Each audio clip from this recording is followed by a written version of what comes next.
के लिए जाना जाता है। और यह भी मान्यता है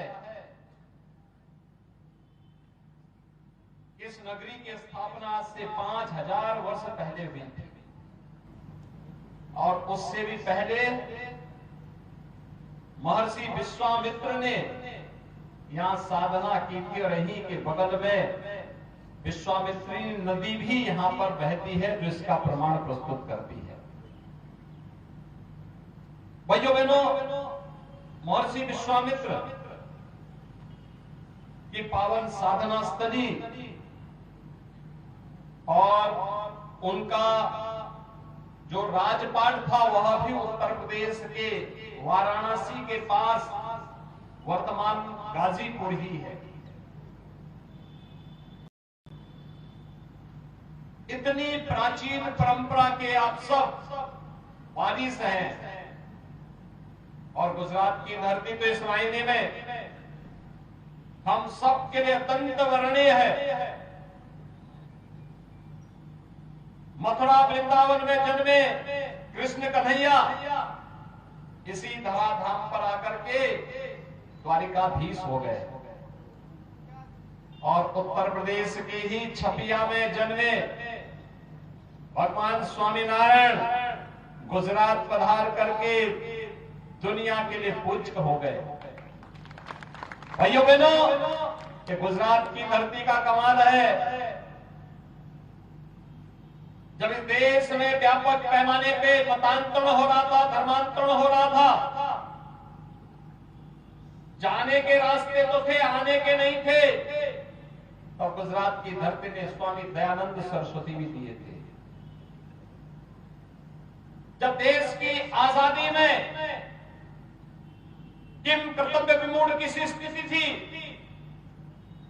कैसे नेतृत्व होना है, राष्ट्रपिता महात्मा गांधी भी इसी गुजरात की धरती ने दिए थे, जिन्होंने देश की आजादी के आंदोलन को नेतृत्व प्रदान किया था। और स्वतंत्र भारत में कैसा भारत होना चाहिए, वर्तमान भारत के शिल्पी भी लौह पुरुष सरदार वल्लभ भाई पटेल इसी गुजरात की धरती की देन है। गुजरात की धरती का ये चमत्कार था भाइयों बहनों।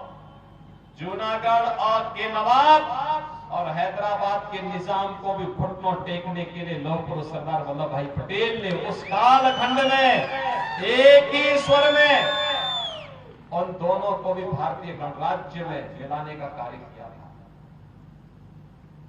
जब भारत की राजनीति अविश्वास, भ्रष्टाचार, कदाचार और अराजकता की चपेट में आ गई थी, तब गुजरात की धरती ने आज की दुनिया के सबसे लोकप्रिय नेता भारत के यशस्वी प्रधानमंत्री श्री नरेंद्र भाई मोदी को भारत को दिया। और आज भाइयों बहनों, वैश्विक मंच पर भारत की बढ़ती हुई प्रतिष्ठा प्रधानमंत्री मोदी जी का यशस्वी और दूरदर्शी नेतृत्व हम सबके सामने है। हम में से ज्यादातर लोगों ने 1947 में जब ये देश आजाद हुआ था, आजादी के उत्सव को नहीं देखा होगा। लेकिन भाइयों बहनों, देश की आजादी का उत्सव कैसे होना चाहिए,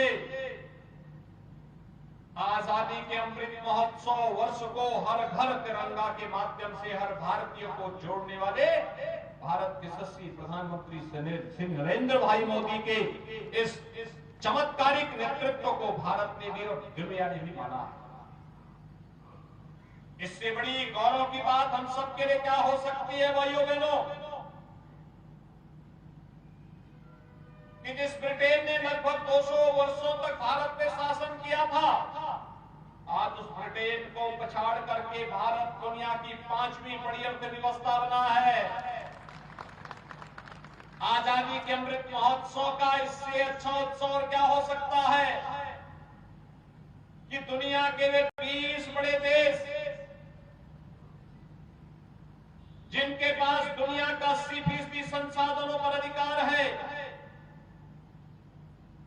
अगले 1 वर्ष तक प्रधानमंत्री मोदी जी के नेतृत्व में भारत उनका का नेतृत्व करेगा। वैश्विक शांति, वैश्विक सौहार्द, वैश्विक समृद्धि की पूरी कार्य योजना प्रधानमंत्री मोदी जी के नेतृत्व में होने वाली है। वैश्विक मंच पर बढ़ती हुई भारत की प्रतिष्ठा, सुरक्षित होती हुई सीमाएं, आतंकवाद, नक्सलवाद और अराजकता का सर्वथा समाप्त होना, भारत की आस्था को मिल बढ़ रही प्रतिष्ठा। आज से 20 वर्ष पहले गुजरात ने कर्फ्यू पर सदैव के लिए कर्फ्यू लगा दिया। कर्फ्यू सदैव के लिए गुजरात से समाप्त हुआ। तो गुजरात से ही जब नरेंद्र भाई मोदी का नेतृत्व देश को मिला, तो भाइयों बहनों, आज देश से आतंकवाद भी समाप्त हो गया। 1952 में देश के संविधान में कांग्रेस ने चोरी छिपे धारा 370 जोड़ करके देश में आतंकवाद को, नक्सलवाद को, अराजकता को बढ़ावा देने का जो कुत्सित प्रयास किया था, 5 अगस्त 2019 को प्रधानमंत्री मोदी जी के मार्गदर्शन में गृह मंत्री श्री अमित शाह जी ने कश्मीर से धारा 370 को सदैव के लिए समाप्त करके आतंकवाद की ताबूत पे अंतिम कील ठोक करके साबित कर दिया कि भारत की धरती पर आतंकवाद की कोई जगह नहीं है। आज भारत आतंकवाद से मुक्त है, नक्सलवाद से मुक्त है, अलगाववाद से मुक्त है, हर प्रकार की अराजकता से मुक्त है। आज भारत वैश्विक स्तर पर समृद्धि के नए नए शिखर को छू रहा है। ये गुजरात की ही माटी का कमाल है। कोई सोचता था अयोध्या में भगवान राम के भव्य मंदिर का निर्माण हो पाएगा? 500 वर्षों तक संघर्ष चला था, लेकिन ये प्रधानमंत्री मोदी जी के चमत्कारिक नेतृत्व, दूरदर्शी और दृढ़ निश्चयी नेतृत्व का कमाल है। अयोध्या में भगवान राम का भव्य मंदिर के निर्माण का कार्य भी प्रारंभ हो गया है। भाइयों बहनों, और दिसंबर 2023 में जब रामलला का भव्य मंदिर का निर्माण होगा, तो भाइयों बहनों, भारत के राष्ट्र गौरव का मंदिर बनेगा। हर भारतीय गौरव की अनुभूति करेगा और यह भी संकल्प करेगा कि गुलामी के अंशों को हमेशा के लिए समाप्त होना ही चाहिए। गुलामी सदैव के लिए समाप्त होनी ही चाहिए। अयोध्या में भगवान राम के भव्य मंदिर का निर्माण, काशी में काशी विश्वनाथ धाम का निर्माण, महाकाल में महालोक का पुनर्निर्माण, केदारपुरी उत्तराखंड में केदारपुरी का पुनरुद्धार,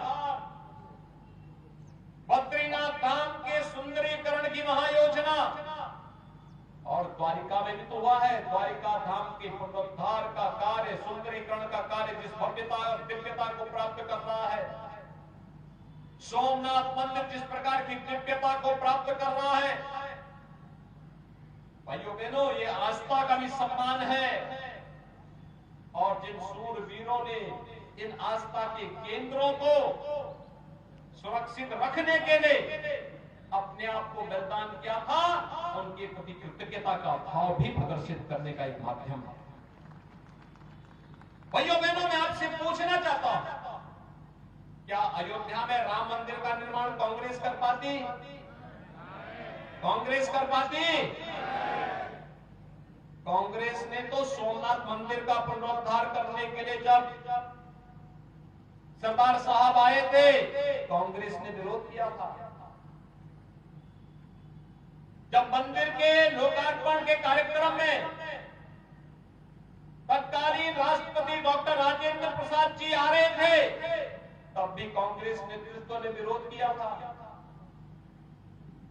तो जो सोमनाथ मंदिर के पुनरुद्धार का विरोध करते हो, तो अयोध्या में भगवान राम का मंदिर का निर्माण कहां करा पाते? कांग्रेस ही उसमें बैरियर थी। जनता ने बैरियर हटाया और मोदी जी के पास देश की सत्ता आई। अयोध्या में भगवान राम के भव्य मंदिर के निर्माण का कार्य प्रारंभ हो गया।